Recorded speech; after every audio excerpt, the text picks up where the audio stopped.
Que a paz de Jesus nos envolva e nos inspire sempre. É com muita alegria, com muita satisfação que nós estamos aqui para estudarmos este livro, Livro da Esperança, que é uma verdadeira pérola do benfeitor Emmanuel. É preciso que nós interiorizemos o Evangelho para que a nossa direção se acerte. E isso tem sido a pauta das mensagens do benfeitor.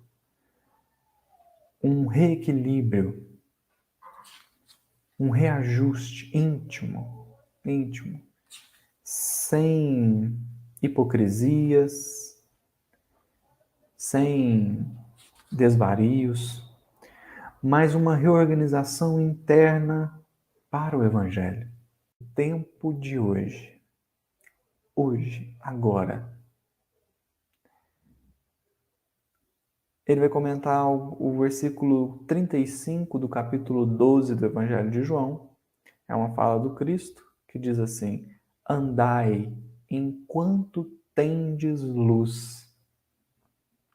E também um trecho do item 3 do capítulo 20 do Evangelho segundo o Espiritismo, em que está dito assim: chamado a prestar contas de seu mandato terreno, o espírito se apercebe da continuidade da tarefa interrompida, mas sempre retomada. Ele vê, sente que apanhou de passagem o pensamento dos que o precederam. Entra de novo na liça, amadurecido pela experiência, para avançar mais. Então, nós encarnamos e reencarnamos inúmeras vezes para amadurecer, para reconstruir, para reformar, para redirecionar a nossa própria intimidade. Mas a fala do Cristo, andai enquanto tendes luz, talvez nos faça pensar assim, mas haverá um dia em que deixaremos de tê-la? Haverá um dia em que nós deixaremos de ter essa luz? Será que há um dia em que nós estaremos como que abandonados? É muito interessante que Emmanuel tenha selecionado esse versículo para uma mensagem intitulada Tempo de Hoje. Tempo de hoje. Porque o mandamento aqui está andai, né? Então é um imperativo, andai enquanto tendes luz. Essa ordem, esse mandamento, vamos dizer assim, do Cristo, ele nos põe a pensar: quando é que nós não temos luz para andar? É evidente que sem a luz nós não temos condições de agir. Não tem como agir no escuro. Nós precisamos enxergar, nós precisamos perceber, nós precisamos tatear, nós precisamos, de uma forma ou de outra, identificar onde estamos para sabermos o que é possível ser feito e o que não é. Por isso, esse versículo está nessa mensagem. Esse versículo está nessa mensagem. Andai enquanto tendes luz. Nos locais onde não há luz, não é possível andar. Ou pelo menos, não é possível sem correr grandes riscos, vamos dizer assim. Por que esse versículo está nessa mensagem? Era preciso que assim fosse. Mas nós vamos ler a mensagem para então poder responder essa pergunta. Emmanuel diz assim: hoje é o tema fundamental nas proposições do tempo. Ontem, retaguarda. Amanhã, por vir. Hoje, no entanto, é a oportunidade adequada a corrigir falhas havidas, aqui havidas no sentido de existentes, né? De corrigir falhas existentes e executar o serviço à frente. Então percebe que Emmanuel está nos colocando aqui exatamente no ponto de ação. O passado já ficou e o futuro ainda não veio. Hoje é o tempo em que nos é lícito e possível agir. Fora de hoje, não há como agir. Não há como fazer, não há como executar nada, porque nós estamos fora do tempo. Ou porque ele já passou, ou porque ele ainda não chegou.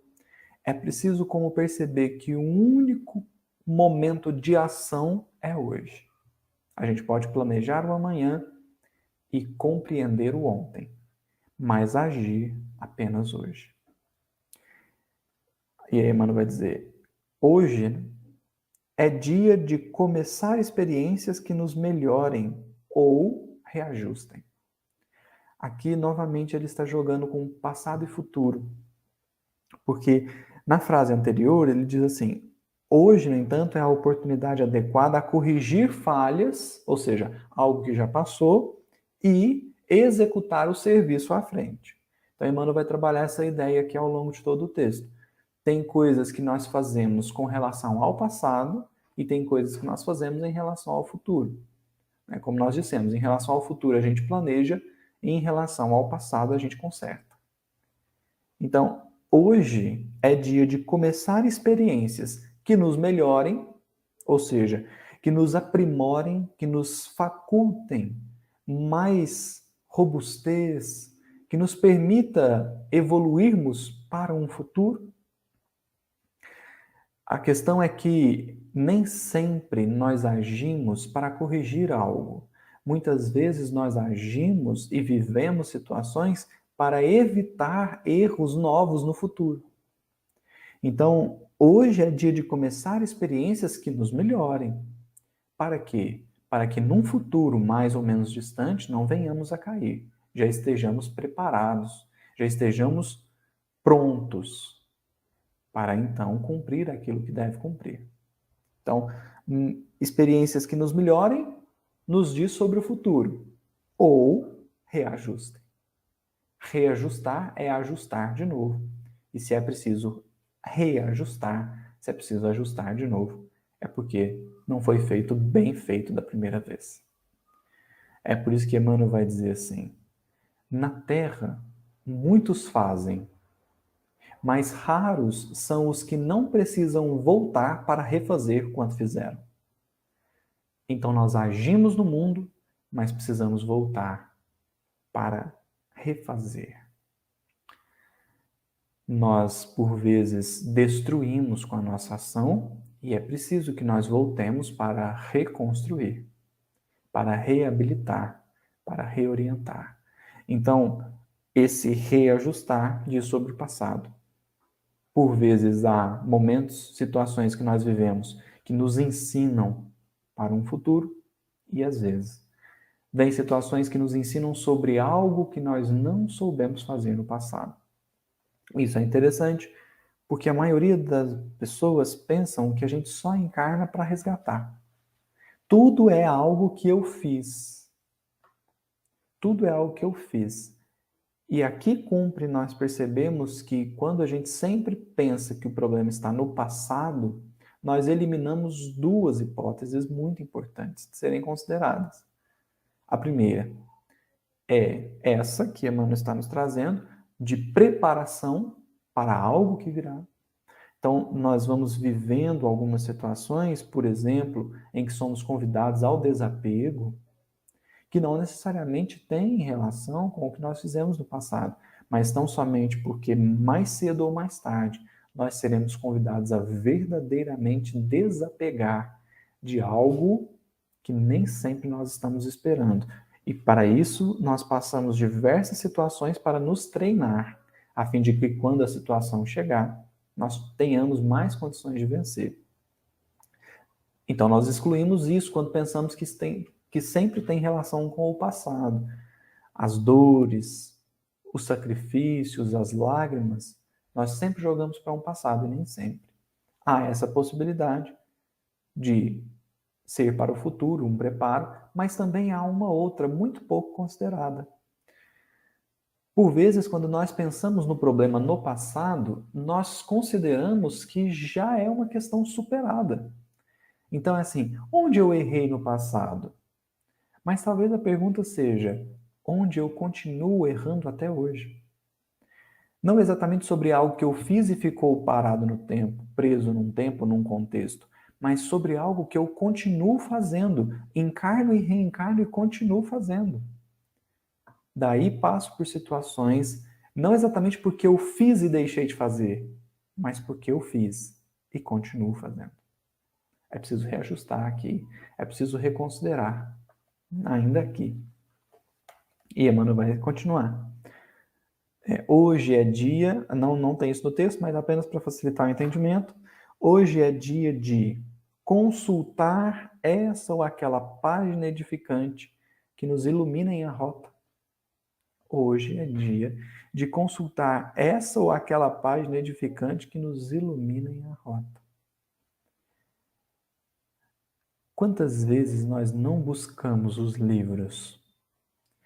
Hoje eu estou muito cansado. Hoje eu estou exausto. Hoje eu estou sem ânimo. Hoje eu estou muito desequilibrado. Pois não seriam esses exatamente os dias mais necessários em que um livro edificante fosse buscado? Eu estou muito cansado. Falei, então leia um parágrafo, uma página.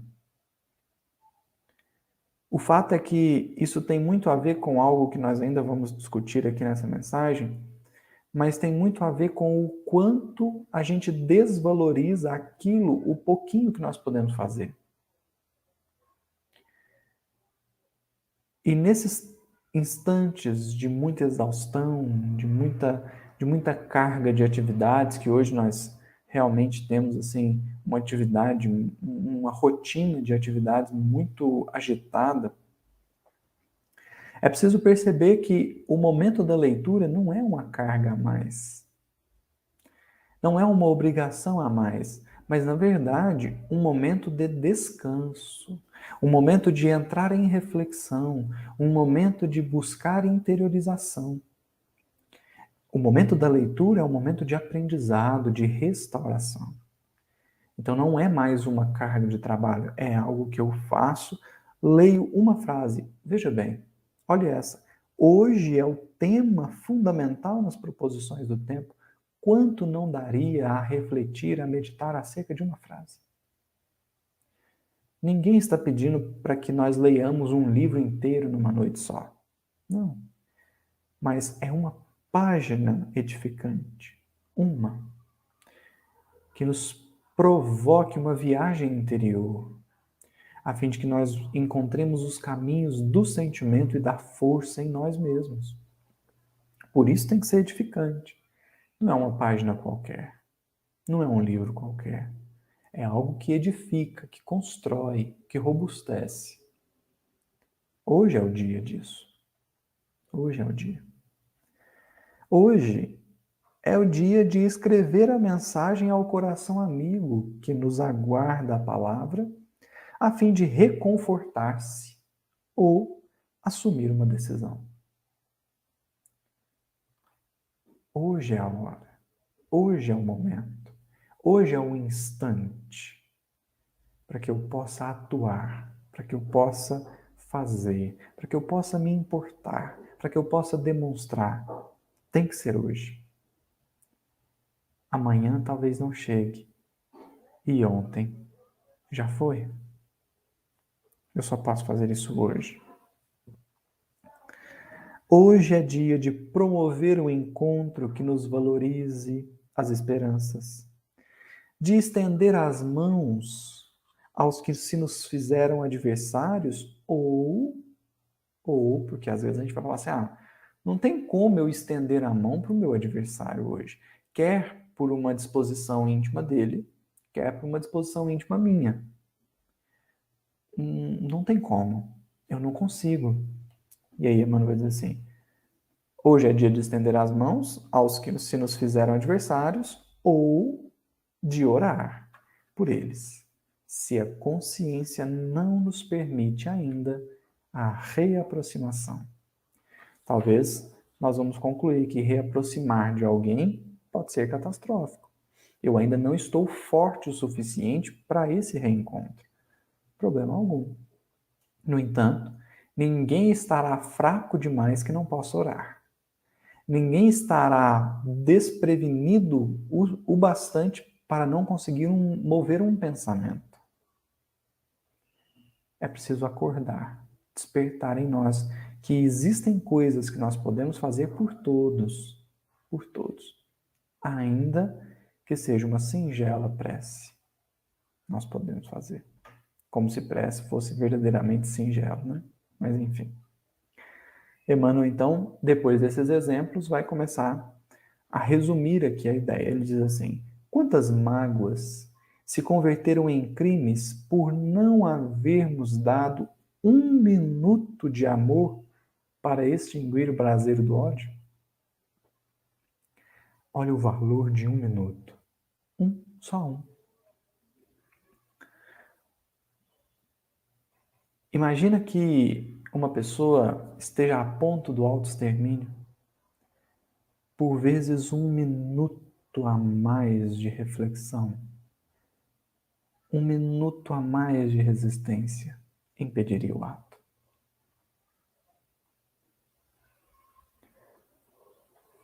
Quantos pequeninos ressentimentos, vai dizer Emmanuel, se transfiguram em separações seculares nos domínios da reencarnação por não termos tido coragem de exercer a humildade por meia hora. E aqui, Emmanuel dá um tom até mesmo melancólico a esse parágrafo. E nós sabemos o porquê. Nós sabemos o porquê. Ou pelo menos temos uma boa ideia.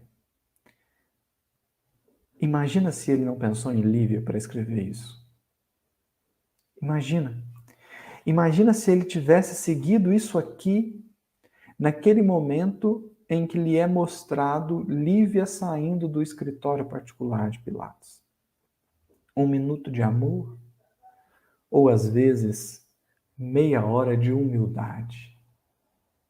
O que não teria reverberado na sua intimidade, o que não teria transformado no seu coração? Minutos, pequeninos minutos, que no final das contas fazem toda a diferença. Para o bem ou para o mal. É preciso discernir. Porque olha como Emmanuel vai dizer agora. Analisa a planta que se elevou nos poucos dias em que estiveste ausente. Reflete. No prato que se corrompeu durante os momentos breves em que te distanciaste da mesa.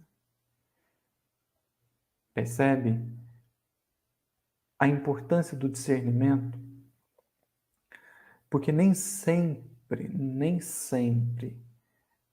a ação que nós queremos tomar é a melhor. Depende do contexto, depende das pessoas e, sobretudo, da intenção.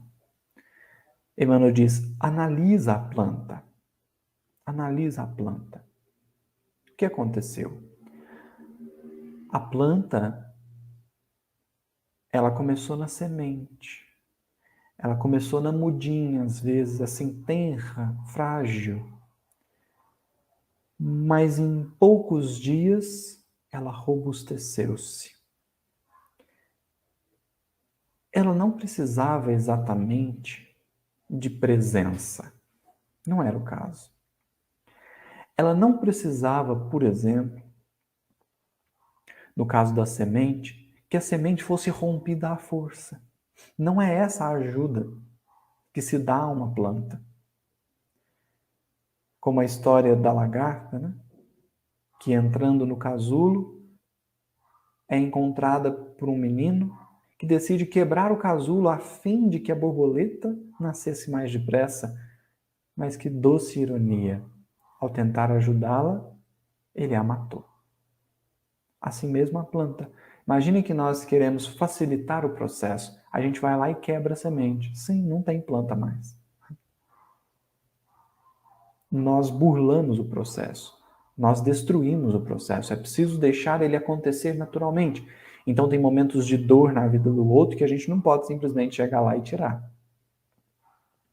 São as dores crescimento. São as dores que aprimoram. São as dores que abrilhantam. É preciso acompanhar mais de longe. Mais de longe. Todavia, Emmanuel diz, reflete. A planta é analisar, mas o prato, no caso do prato, reflete no prato que se corrompeu durante os momentos breves em que te distanciaste da mesa. 1 minuto de desatenção e o prato quebrou. Já era uma situação de mais atenção. Era preciso dar mais atenção naquilo. Então percebe que tem coisas que a gente pode deixar e tem coisas que a gente precisa atender. Tem coisas que a gente pode simplesmente observar de longe, mas tem coisas que precisam da nossa ação de fato. Esse é o núcleo desse parágrafo de Emmanuel, o ponto central desse parágrafo.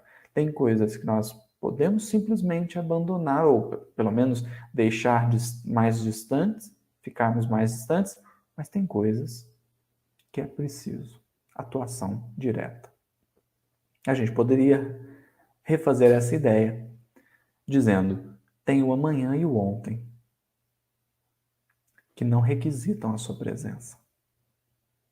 Não tem como, não precisa da sua presença nem no ontem nem no amanhã, mas o hoje. Se você abandonar o hoje, ele vai se corromper gravemente. O amanhã fica para amanhã, o ontem já foi. Então é o caso da planta. Tem coisas que vão acontecer naturalmente, não precisam exatamente de toda a minha energia.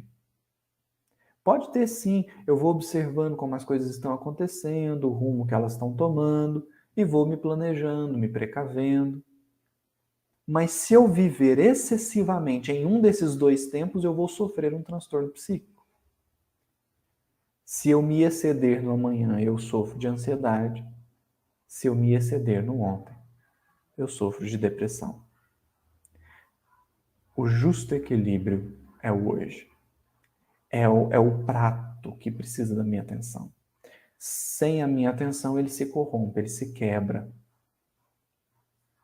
Então é preciso perceber um instante de invigilância no hoje, por vezes, causa impactos ao longo dos séculos por vindouros. E aí Emmanuel vai dizer, tudo se transforma no tempo. No trecho de instantes, deslocam-se mundos, proliferam micróbios. O tempo, como a luz solar, é concedido a nós todos em parcelas iguais. As obras é que diferem dentro dele por partirem de nós. Ou seja, aquilo que vem de fora para dentro é o mesmo para todos, mas o que vem de dentro para fora, aí já é particular, já é individual. O tempo é igual para todos, mas nem todos fazem a mesma coisa do tempo. É igual à luz solar. Tem gente que usa a luz solar para queimar. E tem gente que usa a luz solar para produzir energia. É a mesma luz. O que foi feito dela é que difere. E por vezes diz da índole, por vezes, daquele que agiu. Observa o tempo que se chama hoje. Relaciona os recursos de que dispões. Olhos que veem, ouvidos que escutam, verbo claro, braços e pernas úteis sob o controle do cérebro livre.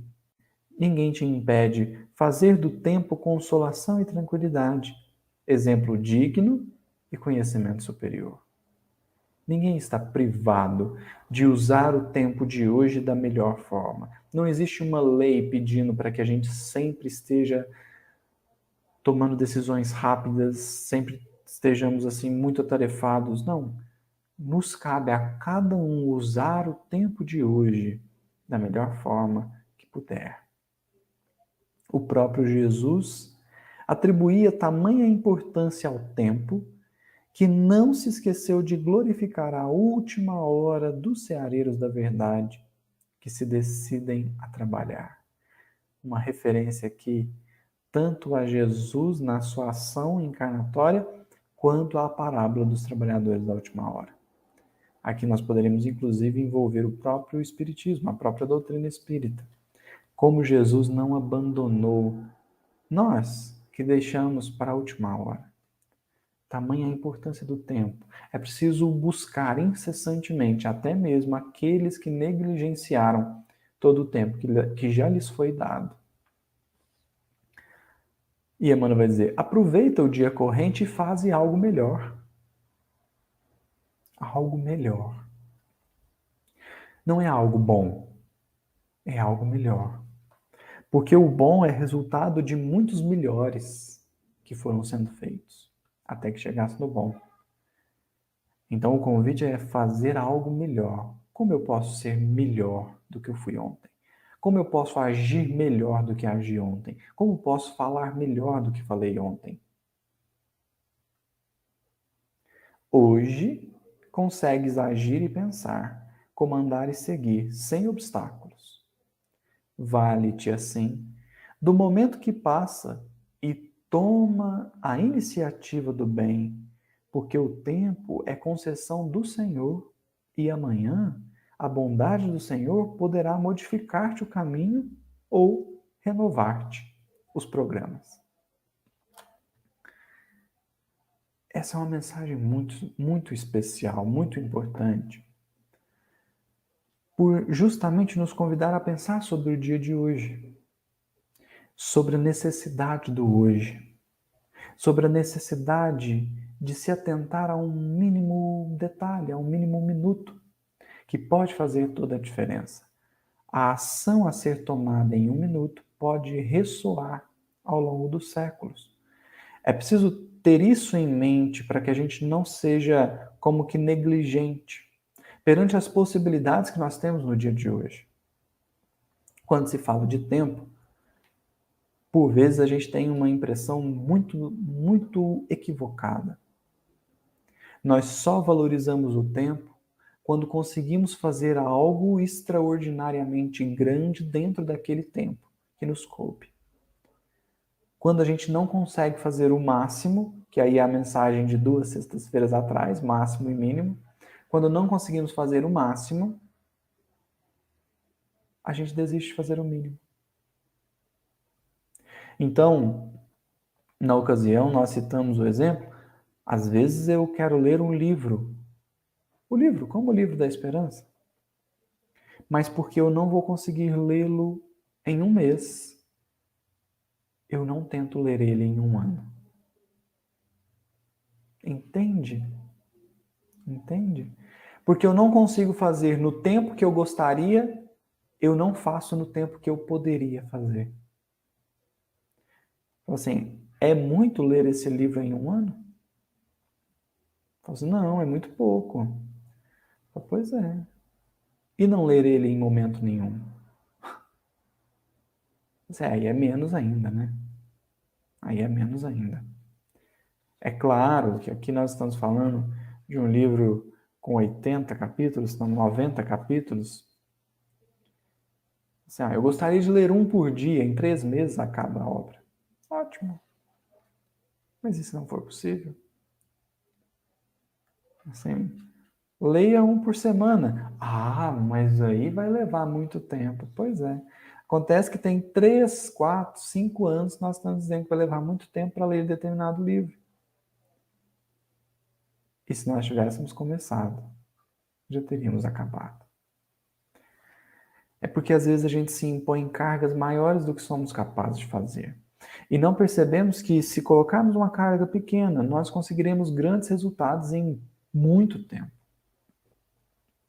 É como o pessoal gosta de dizer, o Chico lia o Evangelho segundo o Espiritismo 4 vezes por ano. É muito ou é pouco? Olha, em termos de número, você pegar o tamanho do livro, você pode até pensar que é pouco. Uma pessoa com um ritmo de leitura normal vai dizer que é pouco, né? Pois é, mas ele fez isso 75 anos. Durante 75 anos. Significa que ele leu 300 vezes o Evangelho segundo o Espiritismo, perdão. 300 vezes. É muito ou é pouco? É muito. É muito. Então, às vezes, nós desvalorizamos o tempo de hoje. E aí, nesse equívoco dessa desvalorização, a gente quer adiantar o amanhã, trazer o amanhã para hoje. E aí a gente quer ler sim, mas quer ler 5, 6 livros ao mesmo tempo. Ah, mas vai demorar demais se eu for lendo um de cada vez. Pois é, mas será que o aproveitamento não será melhor? Será que a interiorização não vai ser melhor? Será que a meditação dentro da obra não vai ser melhor? E aqui nós estamos citando o exemplo do livro, nós poderíamos citar exemplos ao infinito. Por exemplo, tem pessoas que não conseguem exatamente distribuir cestas básicas e não conseguem alimentar toda a população da cidade. Mas porque não conseguem isso, elas sequer alimentam uma pessoa que elas poderiam fazer. É perceber que quando Jesus fala que o pouco, ser fiel no pouco é importante para sermos fiéis no muito, é porque o muito é constituído de muitos poucos. Ninguém constrói um prédio sem começar de um tijolo. O prédio é formado de tijolos,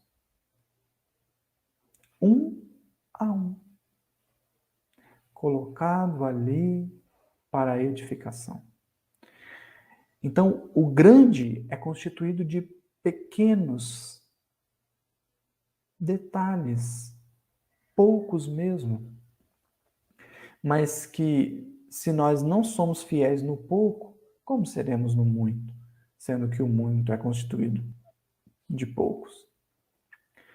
E aí, nesse sentido, a gente vai começando a entender a importância de um minuto, de uma hora, de um dia.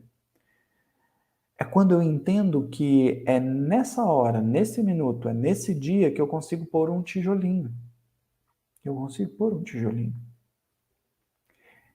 E a cada dia eu coloco um novo tijolo. A cada dia eu faço uma nova conexão. A cada momento eu percebo algo que não percebia antes. Eu aprendo algo que não sabia antes. Eu faço algo que não fazia antes. E ao longo do tempo, quando a gente olha para trás, a gente percebe a grandeza daquilo que foi edificado, a importância daquilo que foi edificado. É controlar essa ansiedade, porque às vezes a ansiedade ela é fruto de uma ideia de tempo perdido. E porque não fizemos ontem, a gente quer fazer tudo hoje, a gente quer adiantar o amanhã. Porque eu falhei ontem, então eu preciso fazer tudo hoje. Mas não é assim. Quando nós não fazemos algo que precisávamos fazer, não somos convidados a fazer tudo de uma vez. Não é esse o ponto. É perceber que se eu não fiz ontem, então eu preciso fazer hoje. E o que eu tinha que fazer hoje, talvez tenha que ficar para amanhã. É ir percebendo o seu próprio processo evolutivo. Seu próprio processo evolutivo, que às vezes está construído nas aparências. Mas é no tempo de hoje que a gente tem condição de consertar, que a gente tem condição de refazer, que a gente tem condição de recomeçar. É olhar para o tempo de hoje e entender, eu só posso agir no hoje. Por isso Emmanuel escolheu aquele versículo, ou pelo menos essa é uma grande hipótese, né? Essa é uma das perspectivas, uma das interpretações possíveis para que Emmanuel tenha escolhido aquele versículo 35 do capítulo 12 de João. Andai enquanto tiverdes luz. Por quê? Porque às vezes a gente quer andar onde não tem luz, que é no ontem ou no amanhã. O ontem e o amanhã já estão escuros. Já estão escuros. O único tempo iluminado é o de hoje. É onde eu posso agir. Então anda enquanto você tem luz. Não talvez no sentido de que essa luz vai acabar, mas no sentido de que a luz vai avançar. E você não pode ficar para trás. Nem tão somente correr na frente dela, mas acompanhá-la. O que eu posso fazer hoje? E isso tira um peso enorme das nossas costas. Isso tira um peso enorme, porque a gente percebe que muitas vezes a gente fica inquieto por situações que nós sequer temos condição de fazer alguma coisa. Apenas para exemplificar, uma vez eu estava no banco, e eu percebi que o atendimento ia demorar um pouco. Ou pelo menos ele ia demorar mais do que eu estava planejando. Só que eu também já tinha planejado, num determinado horário, de visitar a mãe de um colega meu, de um irmão meu, de um amigo muito querido.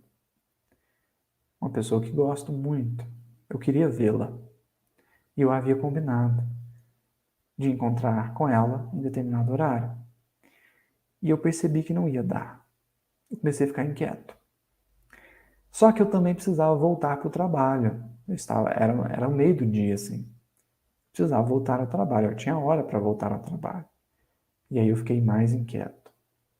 E eu fui no banco resolver uma coisa para uma pessoa. E eu também estava inquieto, pensando que se eu não resolvesse rápido, a pessoa iria perder aquilo que tanto necessitava. Então eu estava numa situação, eu estava muito angustiado, porque a fila não andava. Então eu estava percebendo que eu não ia conseguir fazer tudo que eu queria. E eu estava muito inquieto, estava muito agitado, porque eu queria fazer tudo. Eu queria resolver o problema no banco para ajudar a pessoa, eu queria encontrar a mãe desse amigo meu e eu precisava voltar ao trabalho. Por fim, no auge da minha inquietação, eu senti como se alguém me dissesse: descansa, descansa. O problema do banco não é um problema que você pode simplesmente desistir.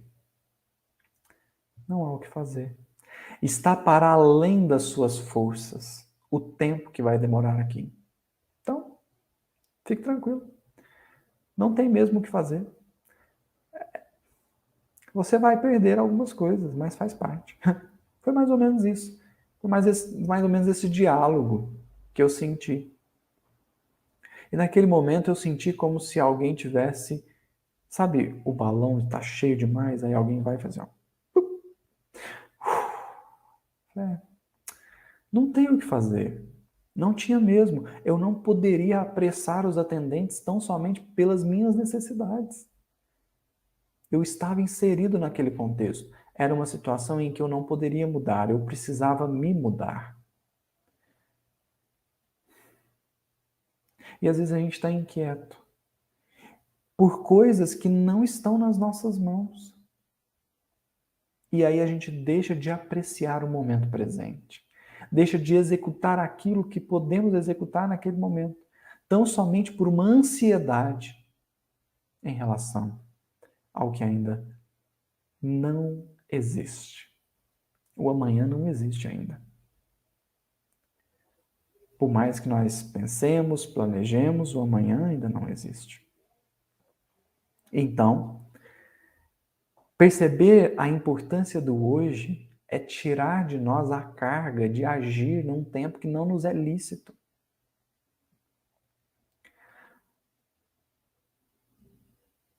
Preocupar-se deve ter limite. Até um certo ponto. Porque às vezes a preocupação consome o ser. Não é aí. Quando a gente percebe isso, então, as coisas ficam um tanto que mais leves. Mas e aí, o que vai ser? Eu falo, não sei. Vamos viver para ver. Vamos trabalhar. Eu não sei o que será, mas o que nós podemos fazer hoje para que o amanhã possa ser um pouco melhor? E aí a gente vai agindo dentro do hoje, dentro do que nos é lícito. Por isso, Cristo mesmo vai dizer: a cada dia basta o seu mal. Não andeis inquietos pelo dia de amanhã. O amanhã trará os seus próprios desafios. É hoje, somente hoje. Então, o que eu posso ler hoje que me deixará mais próximo do final do livro? O que posso fazer hoje que me deixará mais próximo daquele curso, daquele diploma? O que posso fazer hoje que me deixará mais próximo daquela pessoa que eu gostaria de me reconciliar? O que posso fazer hoje que vai me aproximar, que vai me deixar mais perto do meu objetivo?